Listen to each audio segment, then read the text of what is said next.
ઓમ નમઃ શિવાય. શિવ મહાપુરાણ મહાત્મ્ય અધ્યાય 4 મહાપાતકી સંચુલાનું શિવલોકમાં જવું. સૂત પુરાણીજીએ કહ્યું, હે મુનિ શ્રેષ્ઠો, જ્યારે આ પ્રમાણે વિલાપ કરીને તે પાપિષ્ઠા સંચુલા કથાકાર બ્રાહ્મણના ચરણોમાં વારંવાર પ્રણામ કરવા લાગી, પોતાનું માથું પચાડવા લાગી. બ્રાહ્મણ થોડો સમય શાંત રહ્યો, ભગવાન શિવના ચરણ કમળનું ધ્યાન કરતો રહ્યો.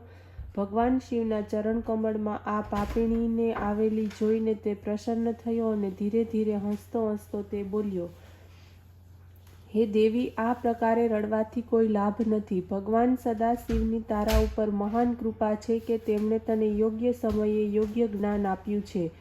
ધીરજને ધારણ કર અને મારી વાતને ધ્યાન દઈને સાંભળ. શોકનો ત્યાગ કરીને તે પાપીણી સંચુલા બેસી ગઈ. બ્રાહ્મણે કહ્યું, હે બ્રાહ્મણી, ભગવાન આશુતોષની કીર્તિ ઘણી વિમલ છે. તેમના નામ સ્મરણથી જ માત્ર પાપી માણસોના સમસ્ત પાપો દૂર થઈ જાય છે. તું નિર્ભય થા, ભગવાન શિવના ચરણ કમળનું સેવન કર. તેમની નિર્મલ કથાને કારણે તારા પાપી મનમાં અજ્ઞાન ઉત્પન્ન થયું છે, તારી પાપી બુદ્ધિનો વિનાશ થયો છે. હવે તું પોતાના જન્મ જન્માંતરના પાપોને નષ્ટ કરવાને માટે શ્રી શિવનું મહાપુરાણ કથાનું શ્રવણ કર. એનાથી સુંદર અને સારો કોઈ ઉપાય નથી. ભગવાન શિવ દ્વારા રચિત આ મહાપુરાણના ફળોના દેવતાઓ પણ વર્ણન કરી શકતા નથી. પાપોનો નાશ સમૂળ થઈ જાય છે. ભગવાન શિવના ચરણ કમળમાં પ્રીતિ જન્મે છે. શ્રવણ કરનારના હૃદયમાં આદિદેવ મહાદેવ માતા પાર્વતી સાથે બિરાજે છે. જીવ ઇન્દ્રલોકના સમસ્ત સુખોને પ્રાપ્ત કરે છે અને મૃત્યુ પછી જ્યારે પરલોકમાં જાય છે ત્યારે તેને શિવલોકની પ્રાપ્તિ થાય છે. આ પરમ પાવની કથાના શ્રવણ માત્રથી કોટી કોટી મહાન પાપોવાળી વ્યક્તિઓ પોતાના પાપોમાંથી મુક્ત થઈને શિવલોકની પ્રાપ્તિ કરી ચૂકી છે. તેથી હે મહાભાગ્યશાળી સ્ત્રી, તું મારા કથન ઉપર શ્રદ્ધા રાખ. પોતાના મનને શિવના ચરણોમાં લગાડી દે અને મનને શુદ્ધ કરીને પાપોને જળ મૂળથી ઉખેડી નાખવા આ મહાપુરાણનું કથાનું શ્રવણ કર. હે સુનયના, ભગવાન શિવ આ સર્વ સૃષ્ટિના આધાર છે. તે જ સમસ્ત જીવોના સર્જક છે, પાલક છે અને હણનારા પણ છે. તેમની માયાને વશીભૂત થઈને પ્રાણીઓ જીવનભર ભટકે છે. સંસારના મોહમાં ફસાયેલા જીવો પશુના જેવાઓ હોય છે. જે જીવ પોતાની ઇન્દ્રિયોનો નિગ્રહ કરે છે, પોતાના ચિત્તને ભગવાન શિવની ભક્તિમાં લગાડે છે, તે સંસારની મોહજાળમાંથી મુક્ત થઈ જાય છે. તેના બધા જ પાપો સ્વયં નષ્ટ થાય છે અને અંતે તે મોક્ષને પ્રાપ્ત કરે છે. આ પ્રમાણે તે પાપીણી બ્રાહ્મણી સંચુલાને શિવની કથાનું મહત્વ સમજાવીને તે શિવનો પરમ ભક્ત બ્રાહ્મણ ચૂપ થઈ ગયો. તેના મુખે શિવના ચરણોમાં મુક્તિ છે તે પ્રમાણે જાણીને સંચુલાને પ્રસન્નતા થઈ. તેની આંખમાંથી હર્ષના આંસુ વહેવા લાગ્યા.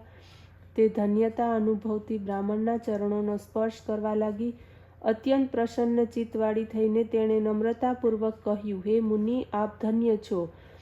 ભગવાન શિવની આપના ઉપર પરમ કૃપા છે, જેના કારણે જ આપના હૃદયમાં આટલું જ્ઞાન ભર્યું છે. આપના આ વચનોને મને ઉગારી લીધી છે. આપના મુખથી શિવ કથાનું શ્રવણ કરતાં હું કૃતાર્થ થઈ ગયો છું.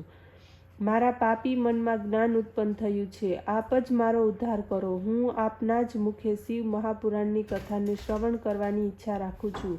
સૂત પુરાણીએ કહ્યું, હે શ્રેષ્ઠ મુનિઓ, આ પ્રમાણે કહેતી સંચુલા શિવ મહાપુરાણની કથાને શ્રવણ કરવા માટે તે શિવાલયમાં ભગવાન શિવના ભક્ત બ્રાહ્મણની સેવામાં રહેવા લાગી. તે પરમ તપસ્વી બ્રાહ્મણ હંમેશા શિવપુરાણની કથા કહેવા લાગ્યો.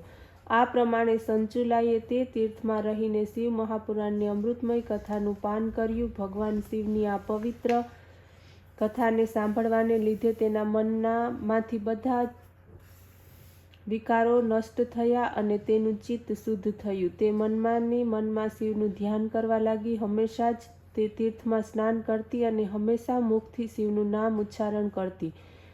તેણે જટા વધારી, વકલ વસ્ત્ર ધારણ કર્યા, શરીર ઉપર ભસ્મ લગાડી અને રુદ્રાક્ષની માળા ધારણ કરી આ સ્વરૂપમાં તેણે લાંબો સમય પ્રસાર કર્યો. તેણે સ્વલ્પાહાર તેમજ ઉપવાસનો આશ્રય કર્યો. શિવ મહિમાનો તે પાઠ કરવા લાગી. તેની ભક્તિથી ભગવાન સદાશિવ તરત જ પ્રસન્ન થયા.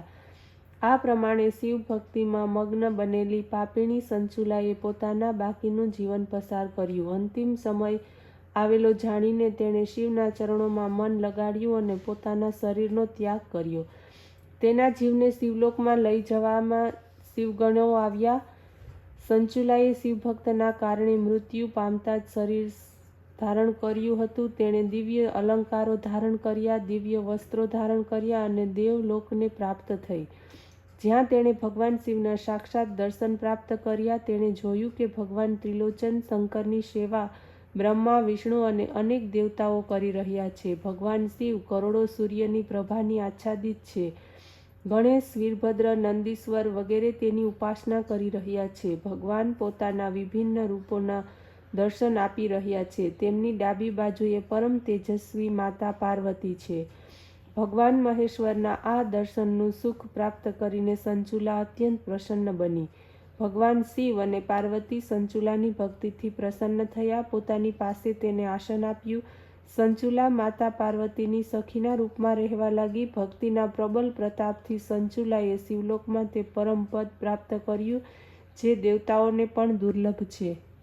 ઓમ નમઃ શિવાય.